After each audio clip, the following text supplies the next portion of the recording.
Oi, gente. A justiça barrou a cassação de Renato Freitas e os bolsonaristas, claro, começaram a gritar em desespero porque queriam derrubar uma liderança orgânica à classe trabalhadora, né?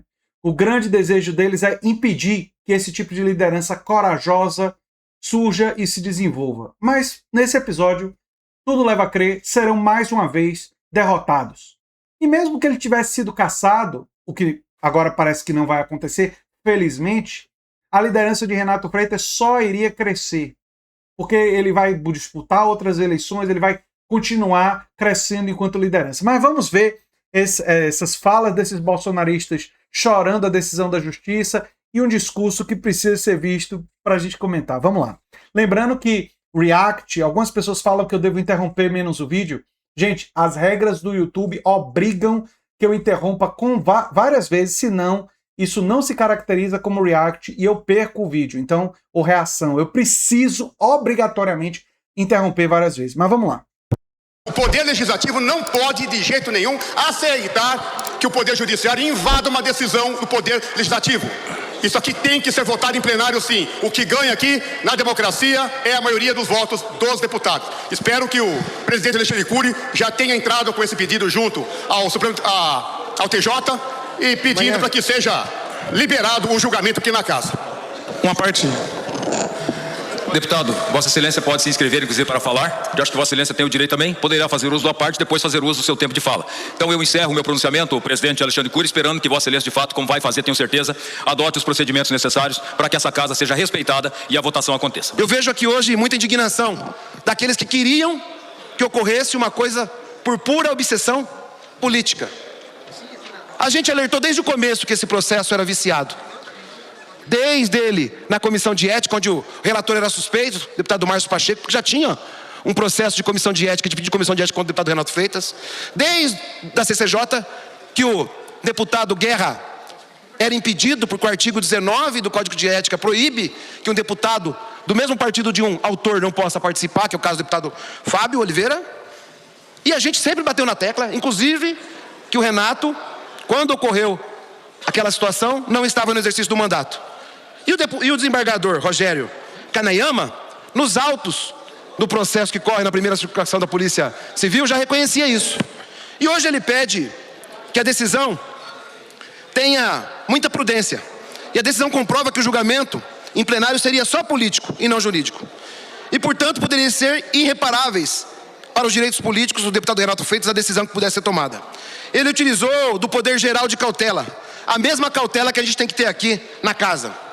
A gente tem deputados aqui, que já foram vereadores e deputados em outros momentos, que foram favorecidos por situações como essa. Teve vereador na Câmara Municipal de Curitiba que tinha um processo de cassação, e eu não vou entrar aqui no mérito, mas que conseguiu decisão judicial e na época achava que estava correto.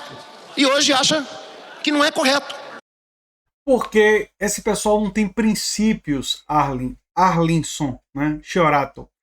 Ele não tem princípios. Eles têm interesse de poder. Essa é uma coisa muito importante para compreender sobre o neofascismo. O neofascismo se move, né, e as forças de direita e de extrema-direita, elas se movem para adquirir poder e destruir lideranças da classe trabalhadora, orgânicas da classe trabalhadora. E para atingir seus objetivos, utilizarão todas as quaisquer ferramentas, por mais hipócritas que sejam, eles usarem uma ferramenta que eles usaram no passado para escapar da cassação, eles agora querem negar a legitimidade. Porque para eles o que interessa é apenas o poder. Mas vamos seguir. A gente teve N situações aqui. Tem deputado aqui que não está sendo investigado nessa casa, que cometeu, na minha avaliação, um erro ao praticar prisão fora do exercício do mandato. E essa casa, ele não estava no exercício do mandato, não vamos tocar um processo contra ele. Agora contra o Renato vale. Então é o seguinte, gente, decisão judicial para ser cumprida, ponto. E eu quero parabenizar o desembargador por ter cautela que muitos aqui não tiveram. Essa casa tem que ter respeito aos pares aqui. Não se caça alguém que é adversário político. Eu estive analisando, Renato. Deputado Márcio Pacheco é pré-candidato a deputado federal. Deputado Ricardo Arruda, pré-candidato a deputado federal. Deputado Tito Barrichello, pré-candidato a deputado federal. Jeffrey Chiquini, pré-candidato a deputado federal.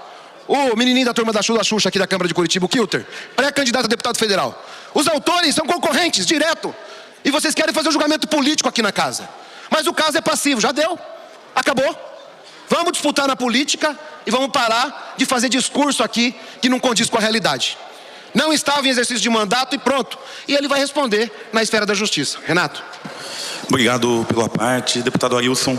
E muito me espanta alguns deputados se manifestarem de forma desrespeitosa com a decisão do Tribunal de Justiça que suspendeu a liminar, tendo em vista que eles mesmos foram beneficiados, inclusive, pelo arquivamento de ações muito mais graves, como é o caso do Denian Couto, que foi interceptado um áudio dele em que ele dizia: "Vou te matar, Daniele", que era a ex-companheira dele que fez boletim de ocorrência e o denunciou. E mesmo assim, uma ameaça tão grave, violência de gênero, foi arquivado e agora está aqui falando e reclamando da suspensão da nossa liminar. Olha, isso é uma ironia muito grande. Mas gostaria... Isso é suco puro de hipocrisia, né? Mas o que esperar de uma pessoa que faz produz uma atitude dessa, né? Enfim. Deputado Arilson, só de demonstrar a legalidade... Um minuto para você. A legalidade dessa decisão. Diz o nosso Código de Ética: constituem atos incompatíveis e atentatórios à ética e ao decoro parlamentar, puníveis com a perda do mandato, em seu artigo 5º. Daí, lá no inciso 5º, praticar ofensas físicas ou vias de fato a qualquer pessoa no edifício da Assembleia Legislativa e suas extensões ou fora dela, desde que no exercício do mandato. E como eu estava saindo da ecografia da minha filha, numa atividade privada, particular, quando o rapaz jogou o carro em cima de nós, não caracteriza a possibilidade de cassação do meu mandato. E isso foi reconhecido pelo Tribunal de Justiça e também pelo Ministério Público. Obrigado pela parte. É isso, presidente. O Poder Judiciário no Estado do Paraná já detectou problemas no processo e por isso suspendeu, e foi correto a suspensão, porque o processo, nós já falamos aqui, está eivado de equívocos e, portanto, não pode prosperar. Não deveria ter sido aprovado na Comissão de Ética, e aí o deputado Dr. Antenor foi muito firme lá, apresentou um voto separado, demonstrou que estava errado, mas é o único voto que temos na Comissão de Ética. Fomos vencidos lá. Na CCJ, o deputado Arilson Chiorato, a deputada Ana Júlia, que nos representa na CCJ, numa comissão de 13 parlamentares, nós só tivemos 2 votos, demonstrando o equívoco do processo e que é desproporcional, inclusive, a punição. Perdemos no voto. E aí, evidentemente, que quando um poder comete equívoco, o Poder Legislativo, ele é passível de cometer equívoco. E nesse caso cometeu equívoco. E, portanto, o recurso feito ao Tribunal de Justiça foi acolhido em tempo para que não se casse o mandato de um deputado que foi eleito pela população do Paraná e vem fazendo um trabalho relevante, portanto, não se deve ter o mandato cassado. Aqui na tribuna hoje eu ouvi um deputado fazendo analogia à deputada federal que está lá na Itália. Ela, com uma arma na mão, com o dedo no gatilho, correu atrás de um jovem negro no centro de São Paulo. Por pouco não tirou a vida daquele jovem. É sério que teve gente comparando Renato Freitas a Carla Zambelli? O que é isso? Que absurdo, mas enfim. E aí, o mesmo deputado dizendo que assiste razão àquela deputada e que ela não deveria perder o mandato e nem deveria pagar por isto.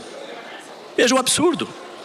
Tem deputados aqui acusando o deputado Renato Freitas, querendo a cassação dele e pedindo a absolvição de quem foi lá em Brasília no 8 de janeiro de 2023 e pôs abaixo o Congresso Nacional, o Supremo Tribunal Federal, invadiram o Palácio do Planalto, quebraram, deram um prejuízo enorme, bateram em policiais, por pouco não matou uma policial que foi jogada de uma altura, de uma rampa, ficou toda machucada.